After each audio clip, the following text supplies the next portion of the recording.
نحمده ونصلي على رسوله الكريم اما بعد فاعوذ بالله من الشيطان الرجيم بسم الله الرحمن الرحيم الا ان اولیاء اللہ لا خوف علیہم ولا هم يحزنون صدق اللہ العظیم۔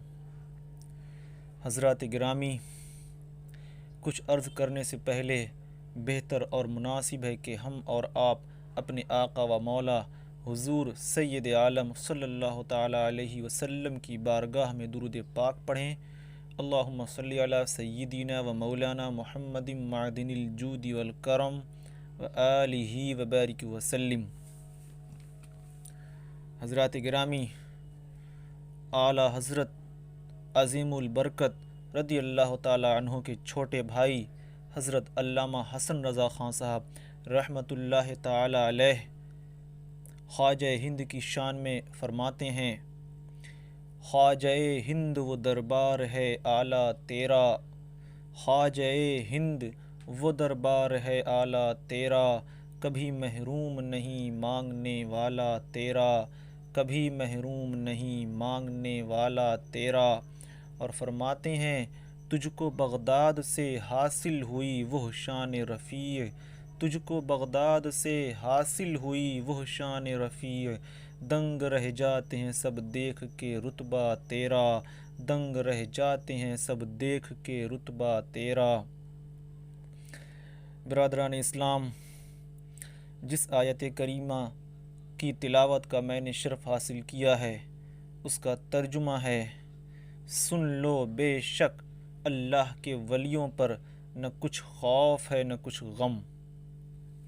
حضرات گرامی، اللہ کے ولی وہ لوگ ہیں جو مخلوق خدا کو اپنے ظاہری و باطنی فیوز و برکات سے مستفیض کرتے رہتے ہیں اور تشنگان راہ حقیقت و معرفت کو اپنے چشمے روحانیت سے پیالے بھر بھر کر پلاتے رہتے ہیں، اور خدائے تعالیٰ کے ان بندوں کو جو دلالت و گمراہی کے اندھیروں میں صحیح راستے سے بھٹک چکے ہوں ان کو رشد و ہدایت کے چراغ چلا کر سیدھی راہ دکھاتے رہتے ہیں، اور ذکر الہی، یاد خداوندی اور عشق مصطفیٰ علیہ السلام سے بیگانے انسانوں کے دلوں میں ایک ایسی نورانی شمع روشن کر دیتے ہیں جس سے دل ذکر الہی اور عشق مصطفیٰ علیہ السلام سے بھر جاتے ہیں۔ تو برادران اسلام، انہی اولیاء کرام رضی اللہ تعالی عنہم اجمعین میں سے ایک ہیں خواجہ خواجگان، شہنشاہ ہندوستان، حضرت خواجہ معین الدین چشتی اجمیری رضی اللہ تعالی عنہ، جن کی ذات گرامی محتاج تعارف نہیں۔ آج ہندوستان میں جو کروڑوں مسلمان نظر آ رہے ہیں، آپ ہی کے پاک قدموں کی برکت ہے۔ حضرات گرامی، جب سلطان الہند اجمیر شریف تشریف لائے، ان دنوں ہندوستان پر کفر و شرک کا اندھیرا چھایا ہوا تھا۔ خدا کی بے شمار مخلوق جہالت کی تاریکیوں میں بھٹک رہی تھی، چھوت چھات کی وبا پورے ملک میں پھیلی ہوئی تھی۔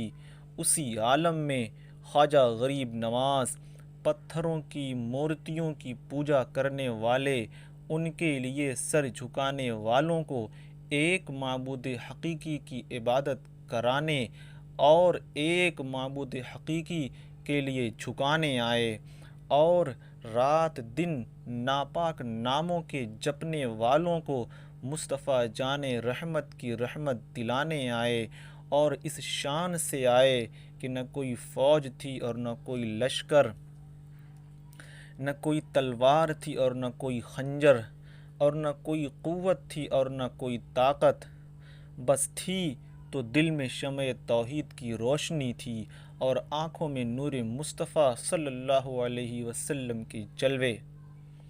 حضرات گرامی، اس وقت اجمیر میں پرتھوی راج کی حکومت تھی۔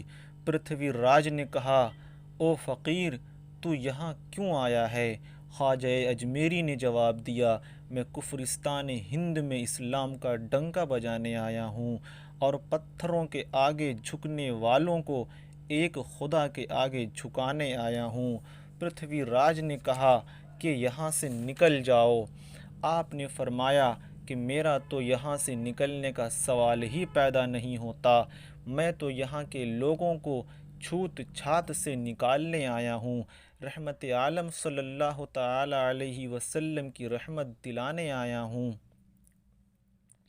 حضرات گرامی، آپ کے جلووں کی چمک سے بہت سے تاریک دل ایمان کی روشنی سے چمک اٹھے، جن میں رام دیو اور جے پال کا نام بھی ہے، جن میں رام دیو پرتھوی راج کے مندروں کا سب سے خاص پجاری تھا۔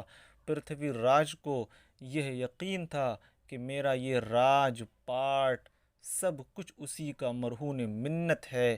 جب یہ بھی عطائے رسول خواجہ خواجگان شہنشاہ ہندوستان کے خادم بن گئے تو باطل کے ایوانوں میں زلزلہ آ گیا۔ بوکھلائے پتھر کے پجاریوں، چھوت چھات کے حامیوں نے انا ساگر کا پانی بند کر دیا تو حضرت خواجہ نے اپنے ایک خادم کو ایک پیالہ عطا کرتے ہوئے فرمایا، جاؤ انا ساگر سے کہو تجھے خواجہ نے بلایا ہے۔ چنانچہ وہ خادم گیا اور انا ساگر سے کہا کہ تجھے میرے خواجہ نے بلایا ہے۔ اتنا کہنا تھا کہ انا ساگر کا سارا پانی اس پیالے میں سما گیا۔ یہ منظر دیکھ کر راجہ حواس باختہ ہو گیا اور سمجھ گیا کہ یہ فقیر روحانیت کا تاجدار ہے، ان کا مقابلہ مادی قوت سے غیر ممکن ہے۔ تو حضرات گرامی، ایسے عالم میں اس نے اس وقت کے ہندوستان کے مشہور جادوگر جوگی جے پال کو بلایا تاکہ وہ اپنے جادو کے زور سے خواجہ غریب نواز پر غالب آ جائے۔ آخر ایک کھلے میدان میں مقابلہ ہوا، ادھر کفر و باطل تھا، ادھر حق و اسلام تھا، ادھر دلالت و گمراہی تھی، ادھر رشد و ہدایت تھی، ادھر مادہ پرستی توہم پرستی تھی، چھوت چھات تھی، ادھر روحانیت تھی، ادھر جادو تھا، ادھر کرامت تھی، ادھر جے پال تھا، ادھر خواجہ خواجگان عطائے رسول تھے۔ جوگی نے اپنی مٹھی بند کی اور کہا، او فقیر، بتا میری مٹھی میں کیا ہے؟ حضرت خواجہ نے نگاہ فقر و ولایت سے دیکھا اور فرمایا کہ تیری مٹھی میں گنگا و جمنا کی ریت ہے۔ جوگی نے کہا ٹھیک ہے، اور پھر حضرت خواجہ معین الدین حسن چشتی رحمۃ اللہ تعالی علیہ نے باغ جنت کا ایک پھول اپنی مٹھی میں لے کر فرمایا، او جوگی بتا میری مٹھی میں کیا ہے؟ جوگی جے پال نے اپنے جادو کے زور سے زمین کا کونا کونا دیکھا مگر کچھ سمجھ نہ آیا، پھر وہ جادو کے زور سے ہوا میں اڑا۔ ادھر حضرت خواجہ نے اپنی لکڑی کی کھڑاؤں کو حکم دیا کہ جاؤ اور اس جوگی کو نیچے لاؤ۔ بس پھر کیا تھا، کھڑاویں ہوا میں اڑ گئیں اور جوگی جے پال کے سر پر پڑنے لگیں۔ وہ تنگ آ کر نیچے آ گیا اور نیچے آ کر خواجہ صاحب کے قدم چوم کر اسلامی دائرے میں داخل ہو کر جوگی جے پال سے عبداللہ بیابانی ہو گئے۔ حضرات گرامی، یہ سب حالات دیکھ کر پرتھوی راج سے رہا نہ گیا اور اس نے خواجہ ہند کی شان میں غیر مناسب جملے کہنے شروع کر دیے اور غصے سے کہنے لگا کہ اجمیر سے نکل جائیں۔ سلطان الہند کو اس کا یہ انداز دیکھ کر چلا آ گیا اور فرمایا کہ ہم نے رائے پتھورا پرتھوی راج کو زندہ گرفتار کر کے لشکر اسلام کے حوالے کر دیا۔ حضرات گرامی، خواجہ غریب نواز کی زبان حق ترجمان سے نکلی ہوئی بات پوری ہو کے رہی اور صرف اجمیر ہی نہیں، پورا ہندوستان پھر سے اسلامی حکومت میں آ گیا۔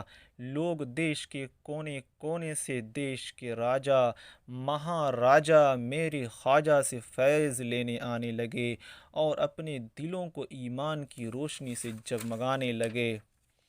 حضرات گرامی، یہ تھی شان، یہ تھی عظمت روحانیت کے تاجدار، ہندوستان کے تاجدار، ہمارے سردار، ہمارے خواجہ غریب نواز رضی اللہ تعالیٰ عنہ کی، جن کے سامنے بڑے بڑے توہم پرستوں کافروں کی طاقت خاک و خون میں مل گئی، اور خواجہ ہندوستان کی نگاہ فقر و ولایت و کرامت جس پر بھی پڑی وہ ہمیشہ کے لیے دین و دنیا میں مالا مال ہو گیا۔